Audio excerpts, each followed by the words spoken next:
This is Lecture 4 on General and Special Revelation. We have to consider in theology, how can we know anything about God at all?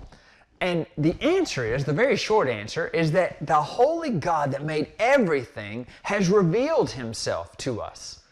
So in this lecture, we're going to consider the two big categories that historically have been used to describe how God reveals himself to us, just as an intro. And then we'll have two more lectures where we dive a little bit deeper into what Scripture says we can know about God through each of these forms of revelation. And if you see them on the screen, they are general revelation and special revelation.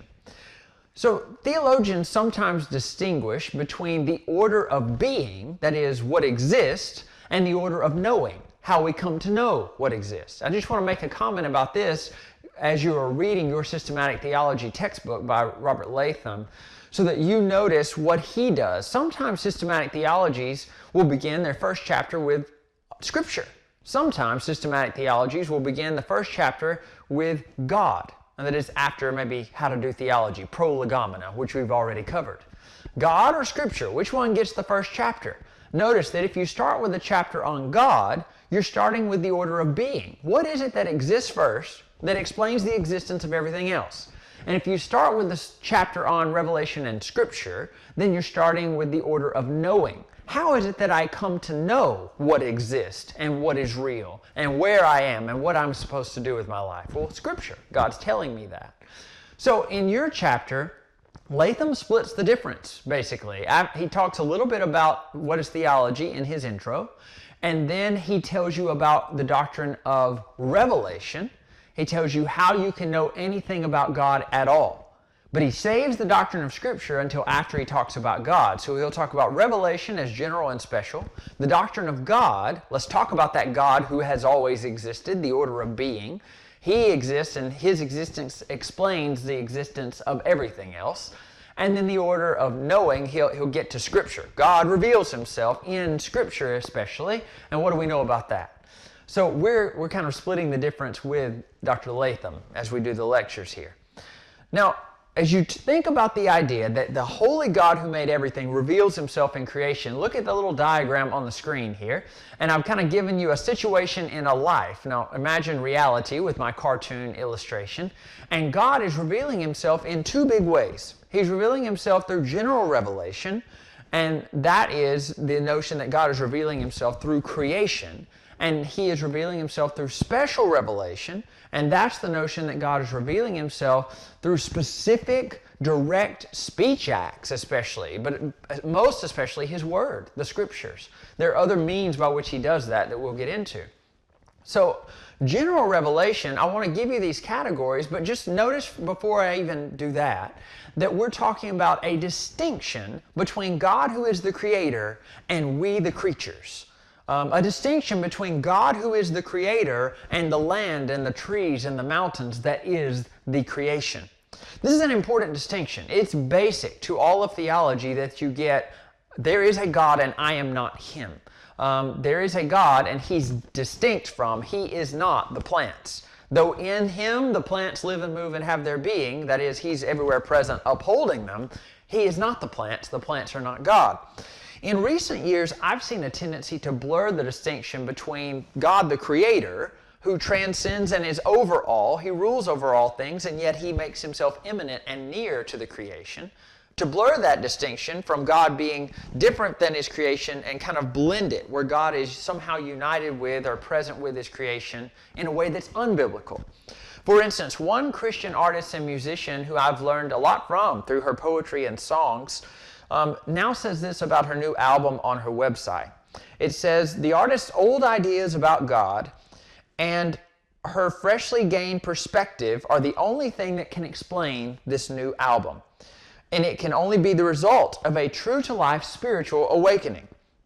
It is the significance and depth of this revelation, the website says, that God is to be found everywhere, from the most extravagantly beautiful places in the universe to the deepest sorrows of the most fragile human heart, that stirred this artist's resolve to put her experience to lyric and music so that listeners can share in her story. The artist says, that was quoting the website, now it's quoting her specifically. I hope for people to look around at nature and see the vibrating, pulsating love of God that is and always has been with them. She explains, to anyone who has listened to my music and found themselves far on the fringes of their younger projections of themselves, God is in all, she says. God is not inaccessible to you. You have never been completely separated from God, and you never could be.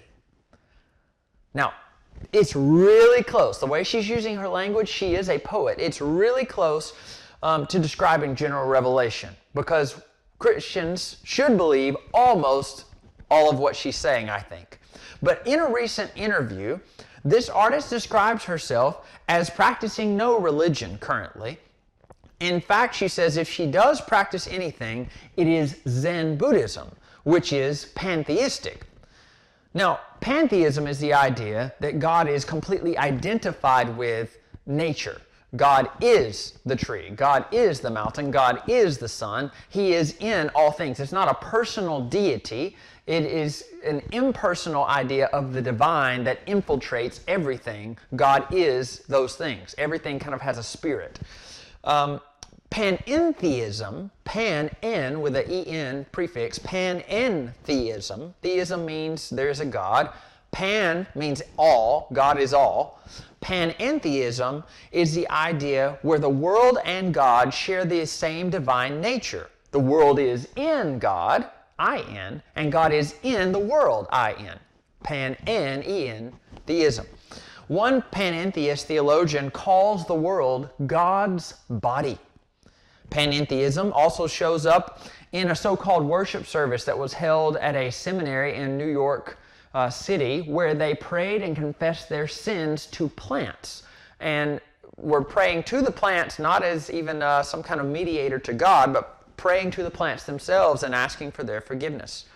You can hear panentheistic language about God in a phrase like, the grass and the trees are pulsating and vibrating with God's very life.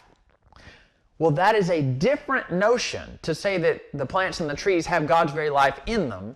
That's a different notion than God is revealing the fact that He is life through the created plants and trees. That's general revelation. The second one, God is revealing the fact that He is life, the giver of all life, through the living plants and trees. Now, that's a glorious reality. That's not what's being said here. But note, panentheism is making the claim that God is in the created things and the created things are in God. They share the same nature. And we'll talk about what that means in a subsequent lecture. Pantheism is the identity claim. God is nature, nature is God. Kind of this divine spirit runs through everything so that you identify one-to-one. Now, we're talking about God is distinct from His creation and yet everywhere present in it. And He reveals Himself to us through general revelation and special revelation. General revelation is general truth about God that He reveals to all people. I want to pause it on this screen before I go to my next slide so that you can see. I have the little, it's a lady from Mongolia, and she is projected on the TV screen there as if she lives in the mountains that are far off in the distance in the slide.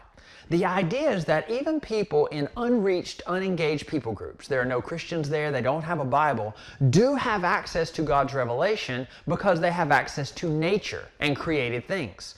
So even this lady can see God's general revelation, but the boy and the girl who are in the front part of the slide, they have a Bible close to them and general revelation, created things. So they have both general ideas about who God is and the specific things that God tells us in Scripture so that we can have a personal relationship with Him. Now, general revelation, let's go a little bit deeper. We'll just get the basic definitions for now, and then we'll come back. General revelation, God has provided these signposts in nature itself to lead us to look for the cause behind the things that exist, the rationale behind why our eyeballs are so complex, the mind, the loving mind that would make it possible for me to enjoy a ripe peach in Georgia. I mean, that's the kind of things we're saying.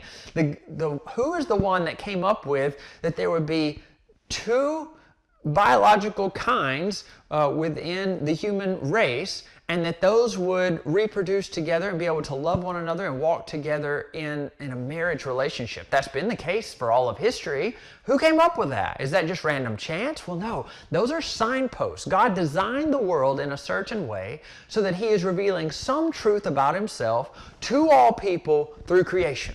General revelation.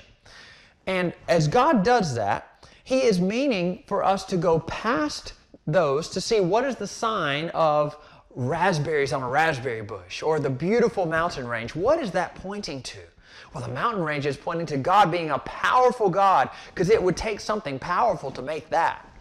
The raspberry bush is pointing you to God being a provider, because He's making the crops grow so that I continue to get to enjoy them. You learn things about God through general revelation, but there are lots of things you couldn't learn about God through general revelation. Now think of an analogy with me. Imagine you're in a school building, say a traditional brick building with long hallways and lots of classrooms on each side, and the principal's office is way down at one end. Let's say the whole school building represents the world. And the principal, there's one principal, and he represents God. Now, if that principal were going to generally reveal himself to all the people in the world, and maybe we could say every classroom is like a different part of the world, a different ethnic group, a different country even. If he wants to generally reveal himself, all he has to do is speak over the intercom. And presuming everyone can hear and has their intercom turned on and a way to hear it, and that's generally what we should presume, then that principal can generally reveal himself to everybody in the world. It's kind of like that with the way God reveals Himself to everyone, even those without Bibles on the other side of the globe, in what we might call in missions the 1040 window, unreached, unengaged people groups. Now, special revelation is a different thing. Special revelation is more specific. There are different means by which God can reveal Himself, like the incarnation of Jesus, the first Christmas, is special revelation.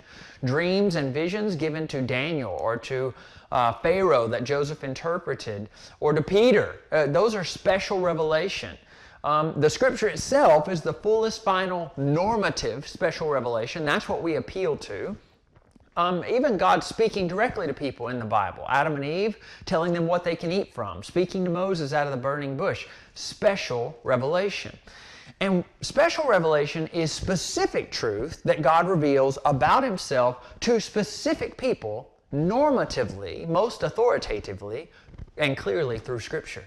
So while you could know that God's a provider and God is powerful and God must be different and have greater capacities than me by looking at the creation and seeing mountain ranges and seeing crops grow, you can't know that God's a forgiving God. You can't know that God is 3 in 1, a Trinity. You can't know that God has provided a way to save us so that we can have a relationship with Him. And so you need general and special to get the full picture of who God is, but special is helping you interpret the general rightly. So let's go back to our high school. If the building is the earth and the principal can communicate general revelation by speaking over the intercom to every people group classroom in the whole school, how would the principal communicate analogously special revelation? Well, the principal could walk down the hall and poke his head in one of the doors and speak specifically to one classroom of students. The principal could call one of the classroom's phones. The principal could send out an email just to a couple of the teachers. So you have all different ways that the principal in that analogy could communicate something to specific people within the whole world of the school without communicating to everyone, and that's special revelation. And what I'm going to argue is that you need special revelation, according to Scripture, to have a personal saving relationship with God. But that general revelation is crucial as well, and we learn real, true, significant things about God through the general revelation that is then completed and shown in its fullness in the Bible, in special revelation. Let's turn to those two topics.